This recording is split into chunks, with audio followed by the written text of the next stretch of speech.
Bonjour les téléspectateurs, j'espère que vous allez bien. Alors oui, pourquoi je m'installe ici aujourd'hui? Bon, je sais, c'est un peu trop compliqué, mais parce qu'en fait, j'ai installé un nouvel appareil pour améliorer la qualité d'image. Donc pour l'instant, je m'installe ici, mais après, je changerai. Bref, voilà. Merci à l'Angleterre d'avoir gagné contre l'Italie, même s'il y a eu égalité, mais vu que l'Angleterre avait la majorité, c'est elle qui gagne. Prochain sondage, un sondage, je vous en parle à la fin. C'est parti, on parle de l'histoire de l'Angleterre. Avant toute chose, n'hésitez pas à vous abonner, à partager, à liker, à commenter, ça me ferait beaucoup plaisir. On est déjà 114 abonnés si vous regardez cette vidéo quelques minutes plus tard. Voilà, donc n'hésitez pas à vous abonner. On vise les 2800 vues au total, donc allez-y. Cliquez ici sur le bouton s'abonner, c'est très important. Bon, on retourne à l'histoire de l'Angleterre. L'histoire de l'Angleterre commence après la chute de l'Empire romain. À l'époque, l'Empire romain au IIe siècle avait conquéri la moitié de l'Angleterre. Malheureusement, à la chute de l'Empire romain, au 5e siècle, c'est les Bretons qui prirent le pouvoir et qui habitèrent en Angleterre. Malheureusement, lorsque les Anglo-Saxons arrivèrent depuis l'Est, en bateau, ils conquéraient toute l'Angleterre et dans l'histoire d'Angleterre, on pense que les Anglo-Saxons ont chassé les Bretons. Mais c'est faux, des études scientifiques ont prouvé qu'en fait, les Anglo-Saxons avaient plutôt dominé la population bretonne. Bref, plusieurs royaumes se créèrent. L'Angleterre subit des invasions vikings au 9e siècle et les vikings créèrent un nouveau royaume, le nouveau royaume de York. Mais le roi de la maison de Wessex, les Anglo-Saxons, Alfred Ier chassa les vikings, mais pas dans le royaume de York. Donc les vikings restent dans le royaume de York. Bref, c'est en 927, date de la création du royaume d'Angleterre, que Athelstan, un des descendants d'Alfred Ier, réussit à s'allier avec plusieurs royaumes d'Angleterre, à les intégrer dans le royaume de Wessex et à battre les Vikings en 927 pour créer le royaume d'Angleterre, de la maison de Wessex. L'Angleterre aura eu deux invasions majeures, par exemple avec les Danois en 1014, finalement la maison de Wessex reprirent le pouvoir en 1042 avec les Anglo-Saxons, avec Édouard le Confesseur. Malheureusement, lorsqu'Édouard le Confesseur a mouru en 1066, il n'a pas de roi, c'est donc son beau-frère, Harold de Godwinson, qui prit le pouvoir, mais il n'est pas apprécié du cousin d'Édouard le Confesseur, Guillaume de Normandie, qui veut le pouvoir. Finalement, ça va créer une guerre, la bataille d'Hastings, où Guillaume le Conquérant gagne, et c'est le début de la maison de Normand, du duc de Normandie. Voilà, nous avons une maison principale. Un des fils de Guillaume de Normandie, Henri Ier, prit le pouvoir en 1100. Malheureusement, il n'a pas d'enfant en 1127, et c'est son neveu, Étienne de Blois, qui prit le pouvoir. Mais il a une fille, Mathilde de l'Emperesse, qui veut le pouvoir. Ça va créer une guerre et on parle d'anarchie anglaise. Finalement, Étienne de Blois meurt en 1154 sans descendant et c'est donc le fils de Mathilde, Henri II, qui prit le pouvoir et créa la maison Plantagenet. Il se maria avec Aline d'Aquitaine, ancienne femme du roi Louis IX, et améliora considérablement son royaume. Ensuite, petit à petit, les Plantagenets vont beaucoup avoir d'influence. Les Plantagenets vont intégrer le royaume de Galles, puis le royaume d'Écosse en 1291, mais ils vont le perdre en 1314. Bref, tout va le mieux pour la maison de Plantagenet. Malheureusement, le roi de France, pendant le 13e et 14e siècle, n'arrêta pas d'embêter les Anglais. Par exemple, avec Philippe Auguste, qui prit le château de Gaillard en 1206, ce qui mit fin au duché de Normandie, puis en récupérant plusieurs territoires. L'Angleterre se limite seulement à la Guyenne, et lorsque Philippe VI de Valois prit la Guyenne aux Anglais en 1337, c'en eut trop pour les Anglais et la guerre de 100 ans se déclara. Finalement, elle s'acheva en 1453 et la France gagna et les Anglais perdent toute leur position à part Calais, la ville qui est restée anglaise, tout au nord de la France. Malheureusement, 2 ans plus tard, en 1455, une guerre va ravager le pays. C'est la guerre des Deux Roses. Contre la maison Lancaster contre la maison York. Finalement, c'est une maison qui va régler tout le problème. En 1481, la maison Tudor. Bref, tout va pour le mieux pour l'Angleterre. Ensuite, en 1534, avec Henri VIII, le fils de Henri VII, le fondateur de la maison Tudor, il décida de créer son propre catholicisme. On appelle cette religion l'anglicanisme. En gros, c'est Henri VIII qui demande au pape que ça ne l'arrange pas trop, ce christianisme. Et du coup, il crée sa propre religion, l'anglicanisme, comme je l'ai dit. Pour un moment, les Espagnols vont remettre le catholicisme, mais finalement, c'est l'anglicanisme qui va rester dans la constitution anglaise. En 1584, l'Angleterre se décide à créer ses premières colonies. Car oui, le 6e siècle est une ère où les pays commencent à coloniser l'Amérique, qui a été toujours découvert il y a 100 ans. L'Angleterre prit une première colonie qui l'appelle Virginie en hommage à sa reine Elisabeth Ier qui était vierge. Et en 1794, ils firent la guerre en Irlande. Finalement, la guerre dura 7 ans.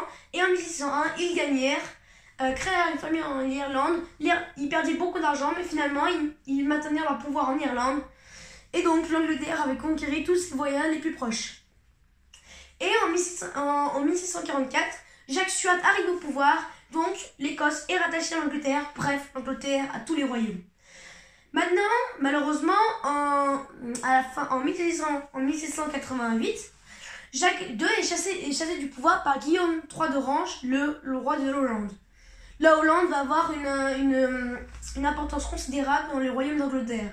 Évidemment, ça ne plaît pas trop à la France, qui est quand même, le roi Louis XIV est quand même le cousin de Jacques II, et puis la guerre, on parle de guerre de succession en Angleterre, mais on parle plutôt de Ligue d'Augsbourg. C'est la Ligue d'Augsbourg qui se crée en 1688. Finalement, le roi de France reconnaît le roi à sa tête, Guillaume III d'Orange, du coup, le roi de Hollande.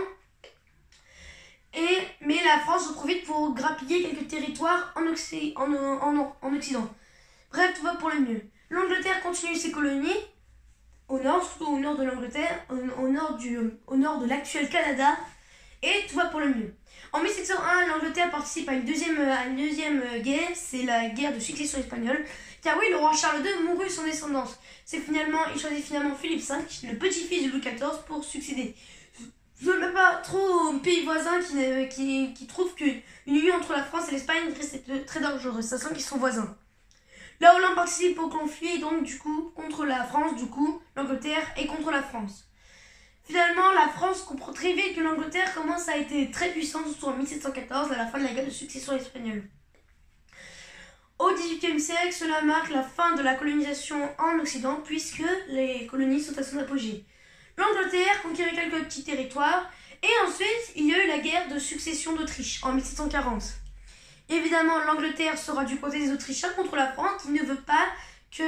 Car oui, parce qu'en fait, évidemment, en fait, le problème c'est que l'Autriche, en fait, son roi est mort, et du coup, c'est sa fille qui prit le pouvoir. La France n'accepte pas ça et déclare la guerre à l'Autriche. Finalement, l'Angleterre soutient l'Autriche et finalement, il gagne. Mais la France en profite encore pour grappiller quelques territoires en Occident. D'ailleurs, ce que je vous ai pas dit, c'est qu'un siècle plus tôt, en 1753, l'Angleterre était devenue une république. Malheureusement, cette tyrannie fit très peu au Parlement et en 1758, la monarchie fut rétablie. Mais ce qui est un événement majeur, c'est que déjà, l'Angleterre se démocratise, mais qu'aussi en 1707, le royaume d'Écosse et d'Angleterre et de Pays de Galles ne feront plus qu'un, c'est l'Union de Grande-Bretagne. Voilà, désolé pour avoir oublié tout ça. Bref, ensuite il va y avoir la guerre de 7 ans, une des guerres les plus importantes du XVIIIe siècle.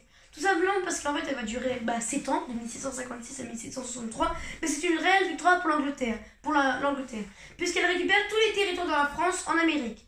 Bon, évidemment, la France s'en fout un peu, puisque tout ce qui l'intéresse, c'est ses Antilles, c'est canne à sucre. Et l'Angleterre se fait un peu dégoûter, puisque c'est vrai que ses colonies ne rapportaient rien à la France et ne rapportaient rien non plus à l'Angleterre. Mais en 1778, des colons anglais se révoltent contre l'impôt et créèrent l'Union d'Amérique. Bon, évidemment, pour castagner un peu les Anglais, les Français soutenèrent les Américains pour, évidemment, avoir un petit peu d'avantage. Bon, évidemment, cette bourse donnée par les Américains va faire une famine en 1788 en France et en 1789, une révolution éclata. Évidemment, cela fait très peur à l'Angleterre qui s'allia avec les autres pays et qui devenait la chef de toutes les coalitions contre la France. En 1800, l'Angleterre est attachée à l'Irlande, c'est le début du royaume de Grande-Bretagne et d'Irlande. Et en 1814, finalement, Napoléon, qui dirigeait la France à ce moment-là, perdit la bataille. L'Angleterre avait gagné beaucoup de territoires et tout est bien qui finit bien. Mais ce n'est pas fini, car oui, le 19e siècle, c'est le début des colons. Car oui, l'Angleterre a commencé à faire quelques colonies. Par exemple, au Canada, où il crée le Dominion du Canada, il créa la Confédération d'Afrique du Sud, en colonie sur l'Afrique du Sud, il conquérit l'Inde, c'est le début de on appelle ça, je ne sais plus, la Compagnie des Indes, voilà, la Compagnie des Indes orientales. Puis ensuite, il conquérit Hong Kong avec les deux guerres de l'opium contre la Chine dans les années 1840, où il a gagné complètement puisque l'ancienne puissance économique, la Chine, commençait à perdre les territoires. Puis il conquérit l'Australie, la Nouvelle-Zélande et quelques petites îles dans les Antilles. Bref, l'Angleterre était à son max. Et justement,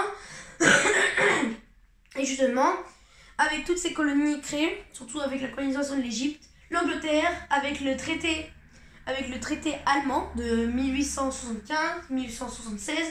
Finalement, l'Afrique est partagée par plusieurs continents. L'Angleterre, ou plutôt Royaume de Grande-Bretagne, étant la première puissance en Afrique. Malheureusement, on va revenir un peu en arrière, en 1854, la France, qui est de nouveau un empire, sous Napoléon III, décide de faire alliance avec l'Angleterre pour combattre la Russie, qui est devenue une très bonne puissance et qui allait faire tomber l'Empire ottoman. L'Empire ottoman qui est un grand pays. Peut-être que j'en parlerai sur l'histoire de la Turquie, car oui, c'est l'ancienne Turquie. Bref, ils gagnèrent contre la Russie, et la Russie arrête ses expansions en mer Noire. Bref, tout allait pour le mieux. Malheureusement, un empire s'est créé, l'Empire allemand, qui fait très peur à la France. C'est bien que la France et l'Angleterre, deux vieilles rivales, s'allient en 1904, puis la France et l'Angleterre s'allient à la Russie en 1906. Bref, ces jeux d'alliance et tout vont préparer la Première Guerre mondiale en 1914. L'Angleterre, la France et la Russie vont gagner, enfin plutôt l'Italie, parce que l'Italie c'était allié avec eux, et la Russie dut stopper ses invasions parce qu'elle était en pleine guerre civile de 1917, la révolution d'octobre 1917, avec les bolcheviks et le début de l'URSS en 1922. Et justement, en parlant de 1922, c'est là que l'Irlande se révolta contre les Anglais et créèrent un Italie d'Irlande en 1922, puis en 1935, la République d'Irlande fut créée. Bref, maintenant on parle de Royaume de Grande-Bretagne et d'Irlande du Nord, ou plutôt du Royaume-Uni et d'Irlande du Nord. Bref, une seconde guerre mondiale eut lieu, l'Angleterre fut une des trois grosses puissances avec les États-Unis et l'URSS. Après cette seconde guerre mondiale, l'Angleterre se partageait avec la France, les États-Unis, l'URSS, l'Allemagne. Puis ensuite, évidemment, la deuxième moitié du XXe siècle va marquer la décolonisation. D'abord avec toutes les colonies disparues en Afrique, puis l'indépendance du Canada dans les années 60, puis la perte de l'Australie et de la Nouvelle-Zélande, la perte de l'Inde en 1947 avec Gandhi surtout, qui progressa à l'indépendance de l'Inde avec le Pakistan du coup. Et le Sri Lanka. Et pour finir, lorsque l'Angleterre donne en 1995 Hong Kong à la Chine, ce fut une des dernières grosses colonies de l'Angleterre. Puis la colonie ne change pas en Angleterre. Merci d'avoir regardé ces vidéos, n'hésitez pas à vous abonner, à liker, à commenter. Bisous bisous.